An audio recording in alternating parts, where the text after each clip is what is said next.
Halo teman-teman semuanya, perkenalkan nama saya Yumiko. Saya dari kelompok 3 yaitu Pulau Kalimantan. Pada kesempatan kali ini, saya dengan kelompok saya akan menyampaikan berbagai informasi mengenai kebudayaan yang ada di Indonesia. Seperti yang kita ketahui bahwa Indonesia memiliki banyak sekali kebudayaan di setiap daerahnya dan di setiap pulau-pulaunya. Nah, seperti nama kelompok saya yaitu Pulau Kalimantan, maka dari itu, kelompok saya akan membahas salah satu kebudayaan yang ada di Pulau Kalimantan, yaitu upacara Tiwah. Bagaimana sih pembahasan upacara Tiwah itu? Nah, sebelum kita masuk ke pembahasannya, saya memiliki cuplikan video singkat mengenai upacara Tiwah itu. Oke, maka dari itu, mari kita simak videonya.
Tetap menyambung di Pakental tiba-tiba oleh Pakun Sawi Guru. Semangat teman-teman.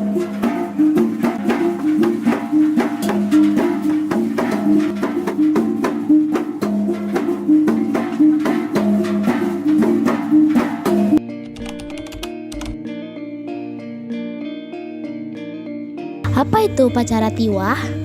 Upacara Tiwah atau bisa disebut juga dengan Tiwalale merupakan upacara kematian yang dilakukan oleh penganut Hindu Kaharingan, suku Dayangaju, untuk mengantarkan seseorang yang sudah meninggal dan telah dimasukkan ke dalam runi atau peti mati. Di sini saya memiliki informasi tambahan lainnya mengenai upacara Tiwah ini, yang adalah yang pertama, upacara Tiwah diberlakukan kepada orang atau anggota keluarga yang telah lama meninggal dan sudah lama dikubur dengan usia makam bisa 7-10 tahun lamanya, karena yang diperlukan dalam upacara Tiwah ini adalah tulang belulang orang yang telah meninggal. Selanjutnya, upacara ini berlangsung selama 7-40 hari lamanya, dan biasanya upacara ini dilakukan setelah musim panen padi, yaitu pada bulan Mei, Juni, dan juga Juli. Kenapa sih mereka melakukan upacara ini di saat musim panen padi?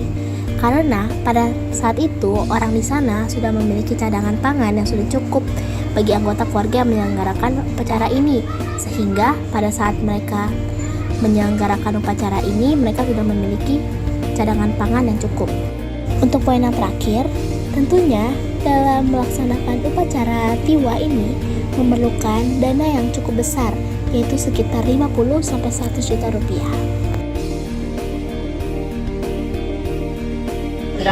Nah guys, kalian tahu nggak sih asal mula dari upacara Tiwah itu sendiri gimana? Jadi asal mula dari upacara Tiwah ini adalah upacara adat yang berasal dari suku Dayangaju di Kalimantan Tengah. Upacara ini adalah ritual pemindahan tulang belulang orang yang telah meninggal dunia dari tempat pemakaman sementara ke dalam sandung, yaitu rumah kecil yang menjadi tempat peristirahatan terakhir bagi roh-roh leluhur. Nah guys, jadi dalam upacara Tiwah itu ada beberapa elemen loh, yaitu yang pertama ada pemindahan tulang belulang ke dalam sandung.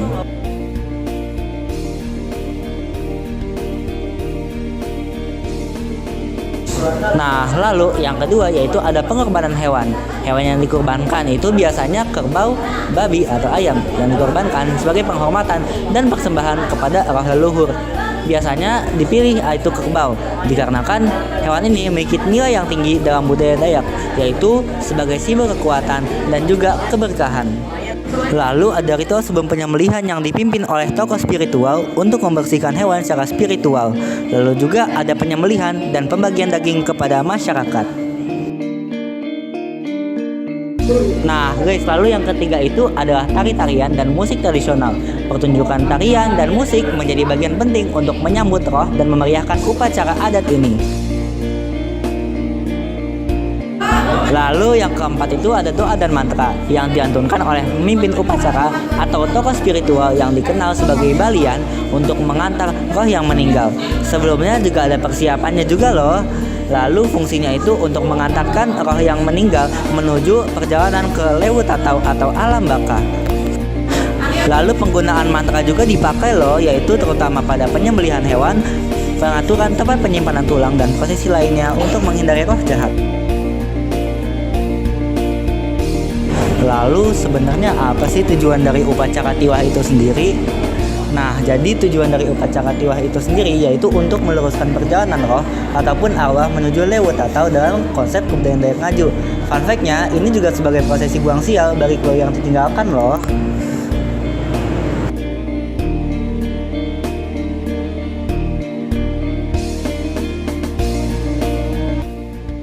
Nah, kira-kira apa aja sih alat musik yang ada di dalam upacara atau ritual tiwah ini? Pertama, ada gadang tatau. Bagian badan gadang terbuat dari kayu pulai dan kayu kapok. Kulit yang digunakan sebagai membran biasanya menggunakan kulit kambing atau kulit sapi.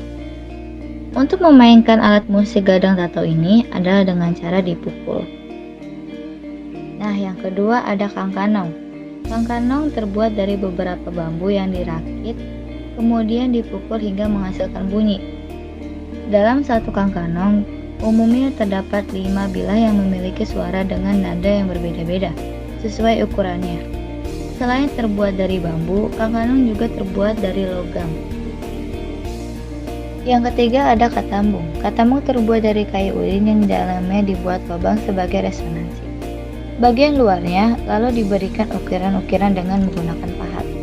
Sumber suaranya berasal dari kulit reptil yang ditempelkan sejenis getah pada kulit sehingga menghasilkan bunyi yang khas. Cara memainkan alat musik katambung yaitu dengan cara menabuh agar katambung mengeluarkan bunyi. Nah, kalian tahu nggak sih fungsi alat musik tradisionalnya itu apa? Kalau kalian nggak tahu, fungsinya tuh berbagai macam-macam fungsi ya. Bisa sebagai pengiring upacara kematian, sebagai pengiring penyambutan tamu, sebagai sarana hiburan, dan lain-lain.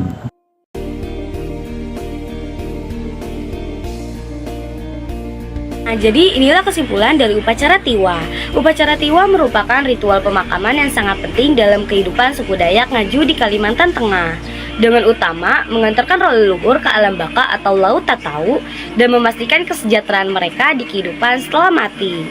Berakar dari percayaan keharingan, upacara ini mencerminkan penghormatan mendalam kepada leluhur dan berfungsi sebagai momen yang mempererat hubungan komunitas. Musik tradisional memainkan peran sentral dalam upacara ini, tidak hanya sebagai pengiring ritual, tetapi juga sebagai jembatan antara dunia fisik dan spiritual, memastikan bahwa prosesi berjalan dengan lancar dan sakral. Dengan demikian, tiwah bukan hanya sekedar ritual, tetapi juga sebagai warisan budaya yang kaya akan nilai spiritual dan sosial bagi suku Dayak Ngaju. Sekian informasi yang dapat kami sampaikan dari kelompok 3. Mohon maaf jika ada kesalahan dalam berkata ataupun tindakan yang kurang berkenan. Sekian,